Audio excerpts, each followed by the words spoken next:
Oggi, giorno di oggi, 13 aprile 1699, viene battezzato nostra religione Sikh, che è stato battezzato 13 aprile 1699. Noi, per ricordo di quel giorno lì, facciamo oggi questa festa qua, che è aperta a tutte le comunità, di tutte le religioni, tutte le caste, tutte le persone, è aperta per tutti.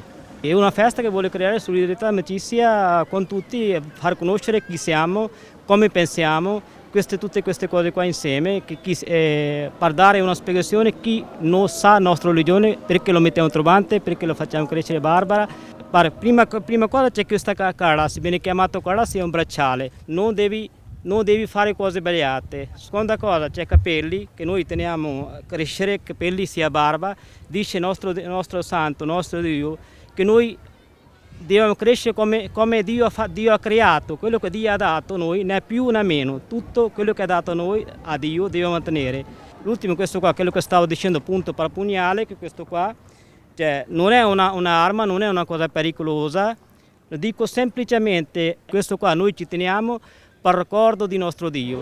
L'augurio che vorrei fare a ciascuno e a tutti noi è quello di portare avanti e perseguire la vera integrazione, non quella fatta solo di parole, ma soprattutto di gesti e di azioni concrete, per far sì che Mantova possa essere sempre più una città aperta, accogliente ed inclusiva. Grazie a tutti e buona festa!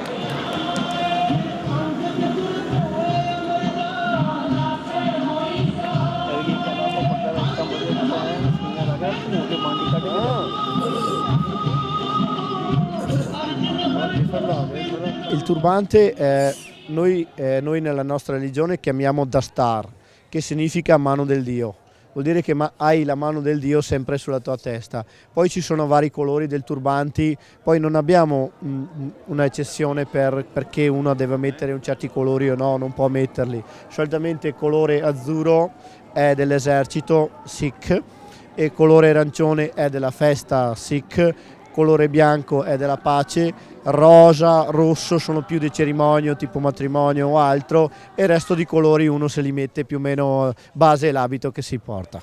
Noi cercheremo di fare in modo appunto di risolvere tutte le questioni che ancora oggi sono aperte. Quella dei centri culturali è la questione più importante, perché anche voi avete il diritto, come lo abbiamo tutti noi, di avere un vostro spazio per potervi appunto trovare e anche per poter dare alle nuove generazioni, che sono generazioni comunque integrate, che frequentano la nostra scuola con risultati ottimi, ma che possano appunto accogliere le vostre tradizioni, perché anche loro devono imparare. Da questo incontro aspettiamo una integrazione, così in questo modo noi aprendo le nostre porte, uscendo dai nostri templi, riusciamo a dimostrare alla popolazione mantovana di quali sono le nostre tradizioni, perché noi portiamo il turbante, perché noi portiamo il pugnale, spiegarci prima di tutto chi siamo, perché tante volte è colpa anche dalla parte nostra, essendo sempre chiusi nei templi, non uscendo mai dai templi, per noi è diventato molto difficile a volte anche l'integrazione.